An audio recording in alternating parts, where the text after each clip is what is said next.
It's just after dawn and these giant container ships are making their way from the Pacific to the Atlantic Oceans via one of the world's most historic waterways, the Panama Canal.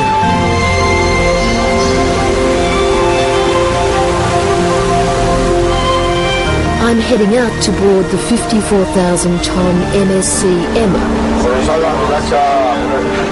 She began her voyage in Asia and is bound for New York, laden with goods for the US market.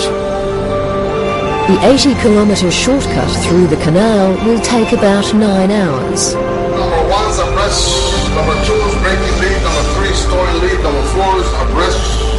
Piloting the ship is Captain Gilbert Blackwood. Hard to starboard, trust the port easy. He's been working on the Panama Canal all his life. I'm the third generation of my family. We do not know anything else but canal work. I should be truthful with you. My father, my grandfather, my mother, even my aunt. One of my aunts worked for the Canal Zone schools, and I was a teacher. So that's the only thing we know. For 15 years, Gilbert Blackwood has been doing one of the most important and highly paid jobs on the waterway. Thank you, 1 hole, 2 hole, now, tight wire. Boarding ships to pilot them through the locks at the canal entrance. How many times do you think you've been down the canal? Oh, in the last 15 years? I would say most likely on an average of 150 times per year. That experience is vital because these locks were designed in another era for much smaller ships.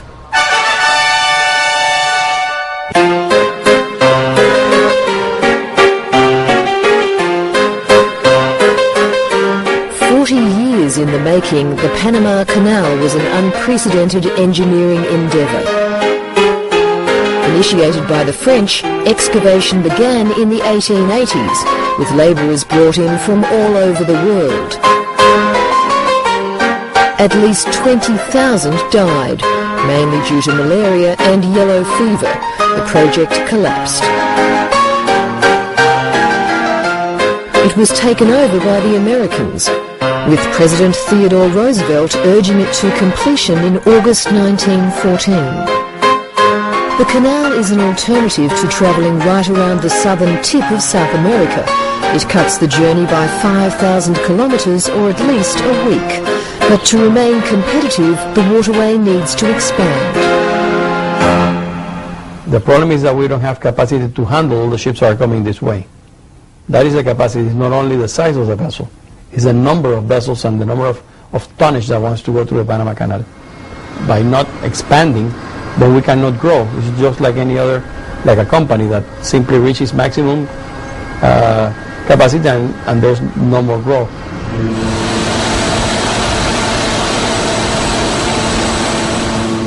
Panamax ships are the largest vessels able to fit through the locks.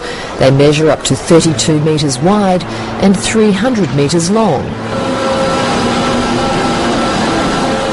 These electric locomotives haul the ships into position.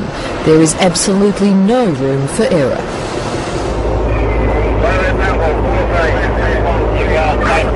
Thank you very much.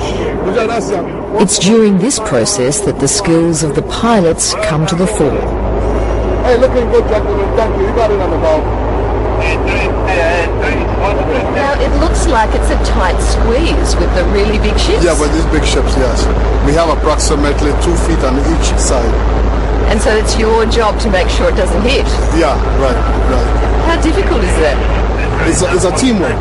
It's a teamwork. Combination of everybody working together. The locomotive operators, the tugboat masters, the master, the engine, the rudder, the ensign, the pilot.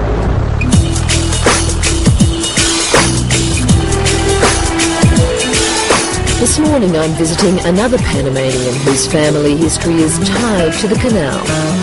This is the old quarter of Panama City, El Casco Viejo. Bruce Quinn's ancestors travelled from Ireland to the United States, then headed south to work on the canal. And one of them who came in 1905 was a great uncle of mine. His name was Joe Corrigan. And when he came here, he noticed that it was a great life and for large Irish families. And so he wrote to his brothers and his sister, encouraging them to get the spouse to come down and live in Panama. Well, Throughout most of the last century, there was at least one member of Bruce Quinn's family working on the canal. Engineers, boilermakers, carpenters. His job was ombudsman, a liaison role on behalf of canal employees. I think they were excited and proud. I think that every one of them was proud of his or her work that he was doing. From the rooftop you can see the Pacific entrance to the canal, not far from the sprawling skyline of Panama City. That's the anchorage. The ships are waiting to transit the canal. Normally 42 ships transit the canal a day, 24 on this side and 24 on the Atlantic side.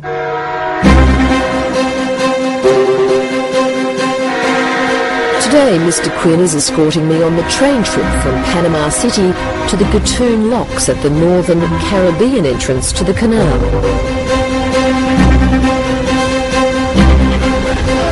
It takes a mere 1 hour and is described as the fastest transcontinental rail journey in the world, passing through lush rainforest and one of the canal's man-made lakes, Lake Gatun.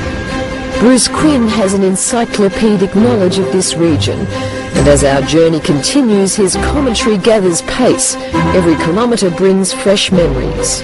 This is where the workers lived on this lock. My grandparents lived here, but before I was born. Well, here we are at the masterpiece of the Panama Canal. We have 3 steps here to this Gatun Locks, and you can see the size of that ship that is just squeezing through the lock chamber.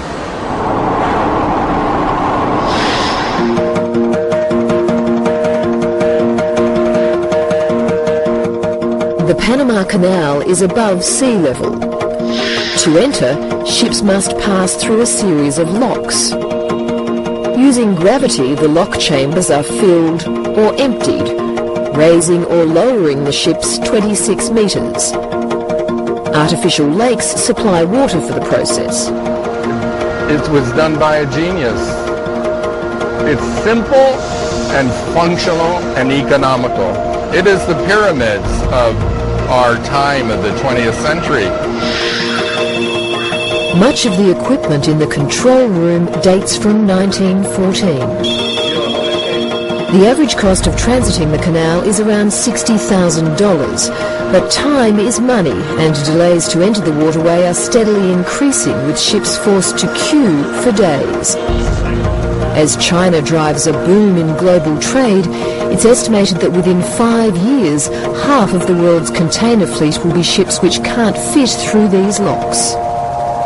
Obviously, it's a big project, and obviously, for a small country like Panama with a small economy like the one we have, it's a major undertaking. The Vice President and Foreign Minister Samuel Luis Navarro believes the $6 billion expansion project is directly tied to Panama's economic future. We have been able to demonstrate our capacity to run one of the most strategic waterways for world trade in a very efficient, secure, competitive way. With this canal expansion, we also show the world that we know what our responsibilities are towards the future.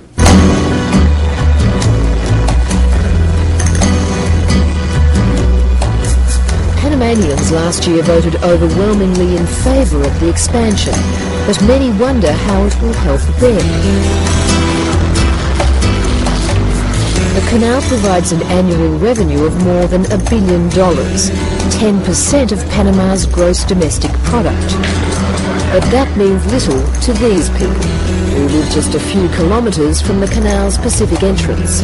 More than a third of Panamanians live below the poverty line. Is full of assurances that the project will run to budget and that changes to help people like Lydia del Castillo have already been initiated. We've spoken to people who don't believe there are going to be the numbers of jobs that they're being told. How would you convince them that there will be jobs for them?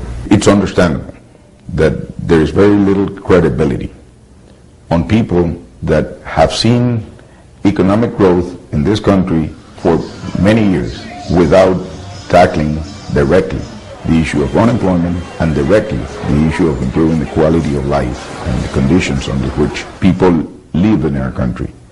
And I think that it only be proven when you start showing it. The expansion of the canal is due to be completed in 2014, in time for the celebrations marking its centenary. An extra, wider set of locks will be built at the two entrances to accommodate the post-Panamax ships, which can carry up to 8,000 containers. In any venture such as this, there's always a risk. But I think that it's time that Panamanians became of age, and they have accepted that responsibility. I think that it is an idea whose time has come. You feel proud of being a pilot of the Panama Canal.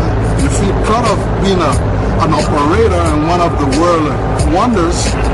You feel proud because you belong to a whole system, one of the best operating systems in the whole Central America.